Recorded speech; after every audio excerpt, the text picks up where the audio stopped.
following preview has been rated Bad Weird by the Good, the Bad, and the Weird podcast. Please check out the full episode when it releases on Sunday. The Good, the Bad, and the Weird would like to take you on a strange journey of Gary Faulkner, a one-man army hell-bent on capturing one of the most sought-after and elusive men in modern history, Osama bin Laden. Will it succeed, or was it all just a wild donkey chase? Find out as Nicho and Chris conclude Nick Cage November with Army of One. Yeah, welcome to the preview. Welcome to the preview of one of the oddest movies. The end of Nick Cage November. I am back. My voice has returned. Congratulations to me. Yes. Thank you all for tuning back in after missing a week of episodes. But you get a double episode this week. Woohoo! And we get to talk about this movie, which I almost guarantee you've not heard of. Yeah, it's... This is a very small movie in the fact that, like, it wasn't released a whole lot. No. I had never heard of it.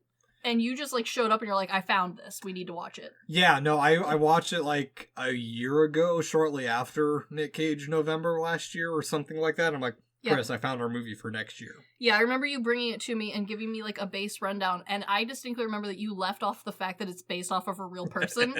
You just kind of was like, hey, there's this guy. Nick Cage is this guy who lives in the Midwest and gets told by God that he needs to go find Osama bin Laden. And I was like, fuck yeah, we gotta watch this movie. Yeah. Well, and even before, like, after we decided to do this, I didn't realize that, like, the director of Borat did this. Yes. And, like, there are certain scenes where that really shines through. Mm-hmm. And, like, there are parts of this that are really good. Yeah. Well, and also... And then there are parts that you're like, what the hell is going on? Yeah, and I mean, it makes more sense after realizing, like, oh, this is the director of Borat, Bruno, yes. And...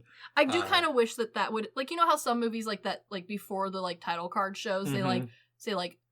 Or, like, they put it above it, where they, like, give you kind of a context clue of, like, what style to expect. Yeah. This movie doesn't have that, but I kind of wish it did. Yeah, because it's also at a time when, like, his style is changing from, like, the pseudo-documentary, and it's not like a Wes Anderson film where when you're watching it, you know it's a Wes Anderson movie. It's hard to not know when it's a Western. Yeah, like, I've seen 2 Wes Anderson movies, and I know what a Wes Anderson style movie is. Yes, that's correct. Yeah, well, and on top of that, like, this movie is edited kind of odd. So, like, there are parts where, like, it'd be very easy to be like, oh, yes, I see the Borat influence, I see the humor style and, like, the film direction here. And then there are other parts where you're like, I don't get that. In fact, there's a lot of this movie that, like, if I hadn't known, I probably would never have guessed. Yeah, and I mean, there's not a whole lot to it either. I mean, it's not like a biopic of a super famous person who's, like, going through their entire life up until, like, a big moment in their career. No, this is a very short snip. Yeah, it's a very, like, condensed, like, even then, it's an hour and a half. It's a condensed, like, few-year time frame of this one man, Gary Faulkner's journey to try and find Osama bin Laden. Is it over-dramatized? A little bit. Yes, but that's the thing I like, that it's up front about, like, this is kind of true. Yeah, I do appreciate that they do say, like, hey, we like Gary's story, but we have added a lot. Yeah, it reminds me of, I can't remember which movie it was, but there was a, like, before the movie started, it's like, this is a true story, except for the parts that aren't. Yes. It's a very much that kind of opening of, like, okay, I dig it. I dig that you guys are upfront about, like, this is a movie, it's supposed to be entertaining, it's not a true biopic. Which is good, because we looked into the life of Dear Sir Gary, and while an interesting man, a straight movie on him wouldn't have even been educational. Like, he's kind of a caricature in and of himself. Yeah. So, like, by playing it up and giving it the movie more to it, like, honestly feels like the correct choice and, like, honoring Gary, kind of. Because, like, that's what he would have wanted. Yeah, it feels very much like the man, the myth, the legend, Gary Faulkner. Yes, that's correct. Yeah, that's spot on. Yeah, it's also kind of an odd movie because, like, Gary is such a strange person, but not, to say the least. Yeah, but at the same time, like, I know people like Gary, like, in real life, and not even like, oh, I know someone who no, like, I know people who are very much like Gary. Mm-hmm. And this movie doesn't feel like it's gone very far over the top. It's embellished a little. Just a little bit. And, like, honestly, kind of hard to point out some of this in some different scenes, like, where the embellishment is. There are scenes where it's definitely obvious. Yeah. Like, the 5 minutes worth of action in this film, obviously embellished. The rest of the film, I'd be hard-pressed to tell you what parts aren't real. I think you're really right in a good chunk of that, too, because, like, the parts that are clearly fake are done so where, like, there's no question that this is in Gary's head. Like, not the whole movie, but, like, the parts where Gary's speaking to God, who's being played by Russell Brand, very obviously in Gary's head. Yeah. Because this is, like, no other depiction of God. And I do wonder a little bit if the parts where, like, the little political commentary takes place, I wonder if that's more so the director's input in the narrative into the Gary Faulkner story rather than Gary's actual views. It's really hard to tell because this movie came out 2016, so, like, it's close enough to that time period when, like, people still had pretty strong feelings about this. It's also at the tail end of, like, people realizing maybe we acted too quickly. Yes, like, it came out at a good time. Like, it was still relevant, but, like, people weren't got their panties in a twist about this movie being a comedy. It's not like the other Nicolas Cage movie based around this, the World Trade Centers. Yes, not that one. Well, I wouldn't even call that movie. It might be a Nick Cage movie, but it's an Oliver Stone movie. Yeah, that's true.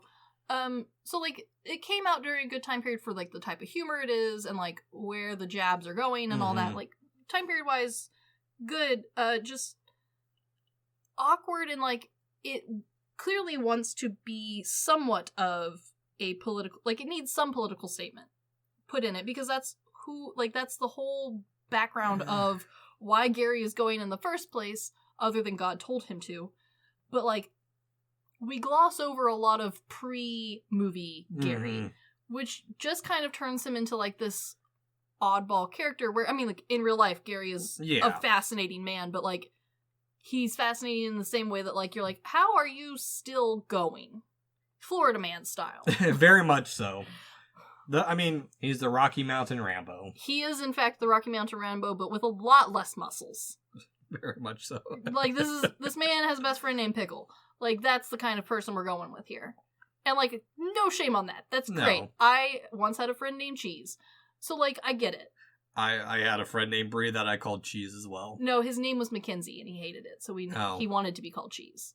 He named himself Cheese. Never give yourself nicknames. Cheese did. And I, honestly, the only reason I remember what his actual name is, because the teacher refused to call him Cheese. As properly they shouldn't have. Well, we had one teacher who refused to call him Cheese, and that was the Spanish teacher, and you picked your own fake Spanish name in Spanish class anyway, so, like, I don't know why he couldn't have just been, Queso. Yeah, like, why couldn't he have just been called Queso? You know what? I'll be called Queso Verde. That would have been really great and on brand for Mr. Cheese. But without that pre-knowledge of Gary, this movie's, like, interesting, but, like, it doesn't stick with you. Fluff. Like, there's it sticks with you and not like it sticks with you and like, oh yeah, I watched that. It's an odd movie to watch. Yeah, like if someone else comes up to me on the street unprovoked and is like, have you seen this movie? I'm gonna be like, yeah, I have. Have you seen this? Because, like, then I will talk to you about Gary and all of the adventures in this movie. But I'm not gonna, like, go out of my way to have friends watch this. It's not that good. Yeah. Which is kind of disappointing because, like, the premise is cool, the story's good, but, like, also not that good. But it's a nice fluff end to Nick Cage November. It is. And honestly, Cage does a great job. Like, the acting's solid, a lot of the dialogue is good. Like, there's plenty of good parts to it, it's just not all good. Yeah. It's, it's chopped together a little bit. Yeah, it is what it is. It is what it is, but, like, if you don't mind a bad movie, it's a good time. Yeah. For an action movie, there's only 5 minutes worth of action, but it's fun. I wouldn't even call it an action movie. I found 2 sources that referred to this as an action film, and I went, I don't remember that, but okay. Yeah, they're full of shit. Yeah, a little bit. But it was a good time, though. Yeah. But anyway, this has been the Good, the Bad, and the Weird previews. Check out the full episode. Peace.